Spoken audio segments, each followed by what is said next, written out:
आज सबसे बड़ी तकलीफ हम सबके साथ क्या जुड़ती जा रही है? बोले हमारे नेत्रों में, हमारे जीवन में दोष दृष्टि प्रकट होती जा रही है। हर जगह हम केवल और केवल कमियों को देखते चले जा रहे हैं। हर जगह हम केवल दोष देखते चले जा रहे हैं। वहां ये कमी, वहां ये कमी, वहां ये कमी, वहां ये कमी। और वास्तव में देखा जाए तो कमी कहीं और नहीं है, बोले कमी केवल और केवल हमारी दृष्टि में ही है।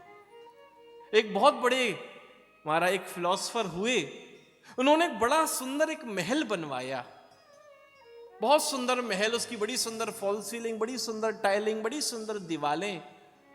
लोग खूब उस महल को देखने आते थे, लेकिन महल की एक कोने वाली दीवार पर उन्होंने कुछ नहीं लगवाया। वो टाइल लगाना, उन्होंने उसमें टाइल वाइल कुछ नहीं लगाया, वो भूल गए कि छोड़ दिया, कुछ भी मान लो।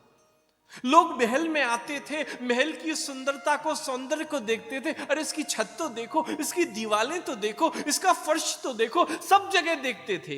लेकिन जैसे ही उनकी दृष्टि, उनकी नजर उस कोने की दीवार पर पड़ती थी, सबका मुंह बन जाता था। अरे ये दीवार रह गई, ये दीवार रह गई, कैसी दीवार है, इसमें टाइल वाइल होते तो चमकती।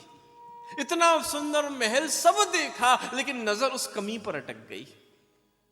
सब उससे यही कहते, अरे ये दीवार क्यों छोड़ दी, इस पर टाइल क्यों नहीं लगवाया, इसे क्यों नहीं डेकोरेट किया।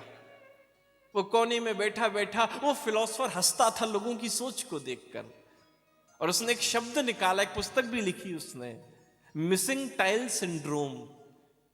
बोले हमारा स्थिति क्या है? बोले हमारे जीवन में भगवत कृपा से सब कुछ हमें प्राप्त हो रहा है, सब मिल रहा है, लेकिन दिक्कत क्या होती है? बोले जीवन में जो कमी रह जाती है, हमारी दृष्टि वहीं अटक जाती है।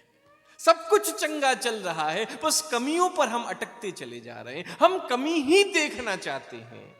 दिक्कत यही तो हो रही है। हमारे जीवन में कितने सुख के पल निकले, कितने जीवन के अच्छे पल निकलते हैं, लेकिन परेशानी क्या हो जाती है? बोले जो जो हमारे जीवन में दुख का समय निकला है, हम याद केवल उसको करते हैं।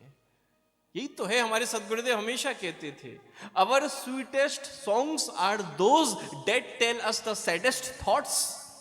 हमारे सबसे अच्छे, हमें अच्छा संगीत वो लगता है जो सैडेस्ट थॉट्स हमें देकर जाता है। बोले हम दुखी नहीं हैं, हम दुखी होना चाहते हैं।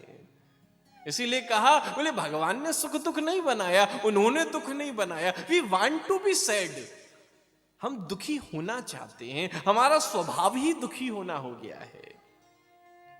इसीलिए श्रीमद् भागवत क्या करती हैं, यहीं से प्रारंभ होता है। बोले श्रीमद् भागवत उस दृष्टि को बदलने का प्रयास करती हैं। आपकी जो दोष दृष्टि है, आपकी जो कमी को देखने की आदत है, बोले वो उसको बदल देती है। हमारे साथ में ये दो स्वभाव, दो पात्र ही तो हैं। एक तरफ युधिष्ठिर हैं और एक तरफ दुर्योधन है। ये दो स्वभाव ही तो हमारे सामने खड़े हैं। किसी ने युधिष्ठिर से कहा कि भैया जो तुम्हें सबसे खराब व्यक्ति दिखे उसको लेकर आओ।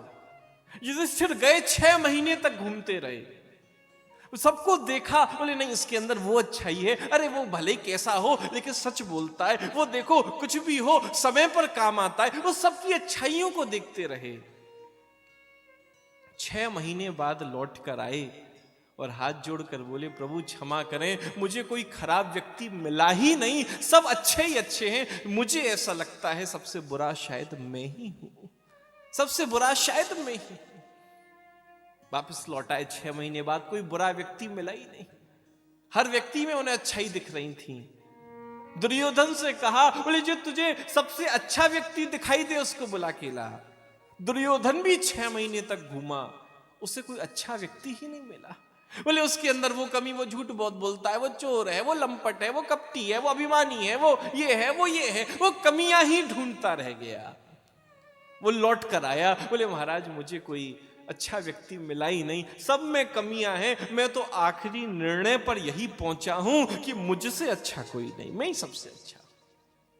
बोले यही हमारी दो सोच हैं, यही हमारी दृष्टियां हैं। हम देखना किसे चाहते हैं? हम उस कीचड़ को देखना चाहते हैं या कीचड़ में खिले हुए उस कमल को देखकर प्रसन्न होना चाहते हैं? तो श्रीमद् भागवत क्या करती हैं? तो सबसे पहली बात यही आती है, बोले श्रीमद् भागवत हमारी उस दृष्टि को बदल देती है। ये जीवन में वो बदलाव की तो आवश्यकता है। अभी शव हैं, ये यात्रा कौन सी है? बोले शव से शिव की ओर है। ये यात्रा कौन सी है? जो चिंता से चिंतन की ओर ले जाती है। दृष्टि बदलते ही तो वो यात्रा प्रारंभ हो जाती है।